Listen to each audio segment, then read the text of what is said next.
무협에서 주인공이 틀리고 악당이 맞는 순간이 있습니다. 그리고 생각보다 그 순간이 꽤 많아요. 여러분, 무협 소설 보다가 이런 생각 해본 적 없으세요? 저 악당 사실 틀린 말은 아닌데. 오늘은 좀 불편할 수도 있는 얘기를 해볼 겁니다.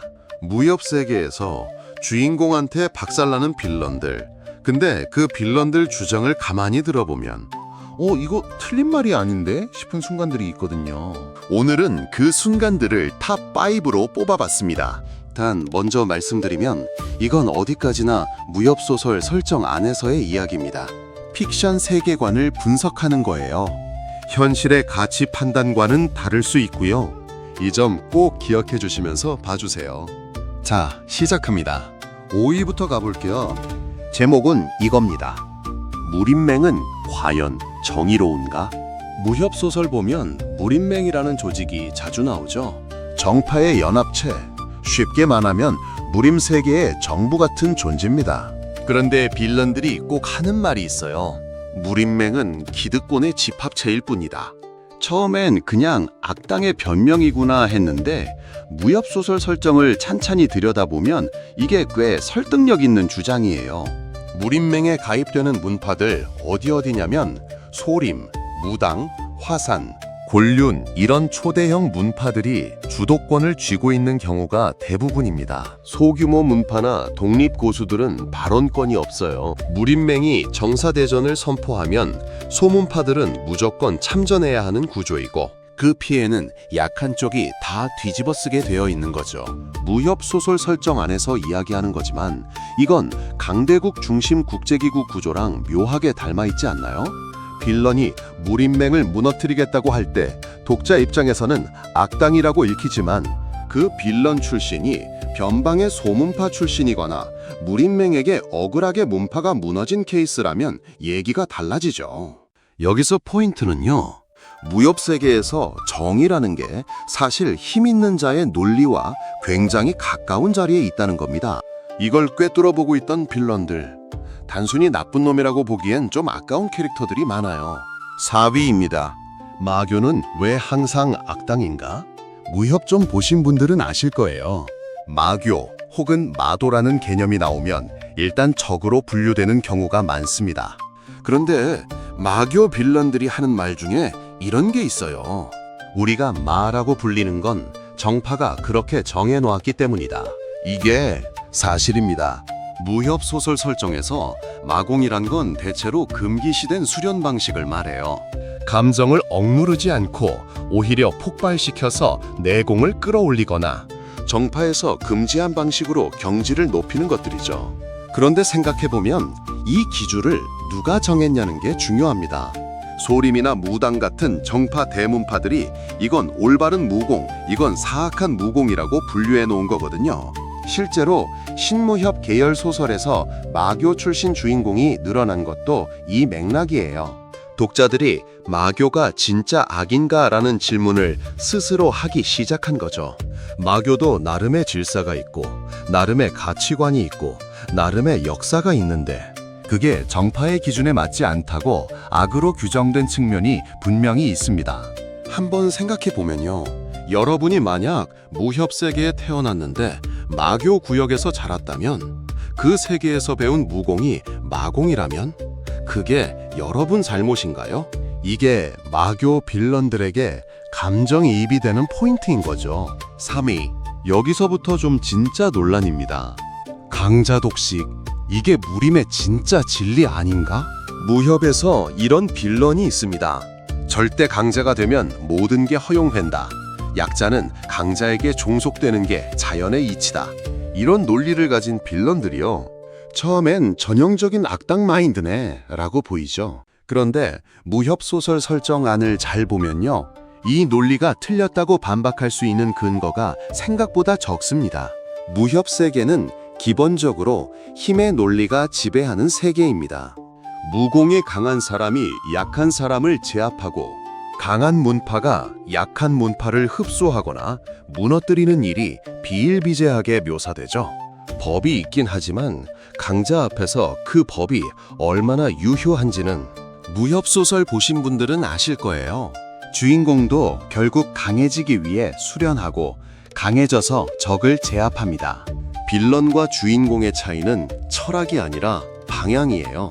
주인공은 강해져서 소중한 사람을 지키겠다고 하고 빌런은 강해져서 세상을 내 손아귀에 넣겠다고 합니다. 근데 그 둘 다 결국 강해지는 것이 답이라는 전제를 공유하고 있는 거거든요. 물론 이건 어디까지나 무협 세계관 속 설정 분석입니다. 강자 독식이 옳다는 게 아니라 그 세계관 자체가 안고 있는 구조적 모순을 보여주는 설정이라는 거죠. 개인적으로 이 아이러니가 무협 장르를 단순한 액션물 이상으로 만들어주는 요소라고 봐요. 2위입니다. 개인적으로 제일 안타까운 유형이에요. 복수는 정당하다. 무협에서 이런 빌런이 있습니다. 과거에 억울한 일을 당한 거예요. 가족이 누군가에 의해 무너지거나 문파가 누명을 쓰고 해체되거나 본인이 배신당하고 쫓겨나거나 그 원한을 안고 수십 년을 수련해서 돌아오는 빌런들. 이런 캐릭터들이 빌런으로 분류되는 이유는 대개 복수의 방식이 너무 광범위하기 때문입니다. 본인에게 직접적으로 잘못한 사람뿐 아니라 그 주변 사람들, 관련 문파 전체, 심지어 연관된 지역까지 표적으로 삼는 경우가 있죠. 그런데 그 출발점, 즉 나는 억울한 일을 당했고 그 책임을 지게 하겠다는 감정 자체는 인간으로서 굉장히 자연스러운 거잖아요. 무협소설 설정 안에서 이 감정에 공감이 가는 건 당연한 반응이라고 봅니다. 만약 여러분이 무협 세계에 있고 본인 문파가 누명 때문에 무너졌다면요. 억울함을 씻을 제도도 없고 호소할 곳에 공정성도 담보가 안 되는 세계라면 그 답답함이 수십 년 묵혀지면 어떻게 될까요? 다만 무협 소설에서도 복수의 방식은 결국 또 다른 비극으로 이어지는 경우가 많습니다. 그게 이 장르가 복수를 단순히 통쾌한 결말로 그리지 않는 이유이기도 하고요. 잘 만들어진 무협 빌런은 독자가 주인공을 응원하면서도 빌런의 사정에 마음이 쓰이게 만드는 거죠. 이런 설정이 오히려 무협을 더 깊게 만드는 요소라고 봐요. 자, 드디어 1위입니다. 무림은 스스로 정화될 수 없다. 이건 좀 철학적인 빌런 유형이에요. 이런 유형의 빌런은 대규모 변혁을 꿈꿉니다. 무림 전체의 질서를 뒤엎어서 새로운 체제를 만들겠다는 거죠. 겉으로 보면 세상을 뒤흔들려는 위험한 야심가로 보이지만 이 빌런들이 무림의 문제점으로 지적하는 것들을 보면 하나하나 꽤 정확해요. 오래된 대문파들의 부정부패, 약한 자들을 무시하는 구질서, 겉으로는 의의를 내세우면서 실제로는 세력 유지에만 급급한 정파의 위선, 이런 것들을 정확하게 짚어냅니다. 재미있는 건 이런 빌런들이 주인공에게 패배한 후에도 무림이 크게 달라지지 않는 경우가 많다는 거예요. 주인공이 이겼고 위기는 끝났고 강호는 평화를 되찾았습니다. 그런데 빌런이 비판했던 구조적인 문제들은 그대로 남아있는 경우가 있어요. 이게 신무협 독자들이 가장 많이 지적하는 포인트이기도 합니다. 한번 생각해보면요. 이 유형의 빌런이 옳다고 말하는 게 아닙니다. 방법이 틀린 거죠. 근데 문제인식 자체는 틀리지 않았다는 게 이 빌런들이 단순한 악당으로 처리되기엔 아까운 이유입니다. 개인적으로 이 설정이 가장 잘 활용되면 무협 장르가 단순한 액션 소설이 아니라 진짜 깊이 있는 이야기가 된다고 봐요. 빌런의 논리가 틀렸음을 주인공이 행동으로 증명하는 게 아니라 주인공 자신이 그 세계를 바꿔나가는 방향으로 가는 이야기들이 최근 신무협에서 늘어나고 있는 것도 이 흐름과 맞닿아 있다고 봅니다. 자, 오늘 탑5 정리해드릴게요. 5위, 무림맹은 기득권의 집합체였다. 4위, 마교가 악으로 분류된 건 정파가 정한 기준이었다. 3위, 강자 독식 논리는 사실 무협 세계관 자체가 안고 있는 구조적 모순이다. 2위, 복수의 감정 자체는 공감이 가지만 그 방식은 결국 또 다른 비극으로 이어진다. 1위, 무림의 구조적 문제를 정확히 짚은 빌런은 방법이 아니라 문제인식이 옳았다. 오늘 이야기 어떻게 보셨나요? 다시 한번 말씀드리지만 이건 어디까지나 무협소설 설정 안에서 분석한 내용이에요. 현실의 가치 판단과는 다를 수 있고요. 그냥 좋아하는 장르를 좀 더 깊게 깊게 들여다보는 재미라고 봐주시면 됩니다. 이런 설정을 어떻게 해석하느냐에 따라 작품의 재미가 완전히 달라지죠. 여러분이 가장 감정이입이 됐던 무협 빌런은 누구인가요? 댓글로 알려주세요. 그 이유도 같이요. 진짜 흥미로운 댓글들 기다리고 있겠습니다.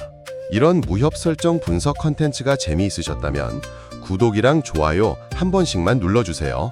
다음 영상에서 또 재미있는 설정 들고 올게요.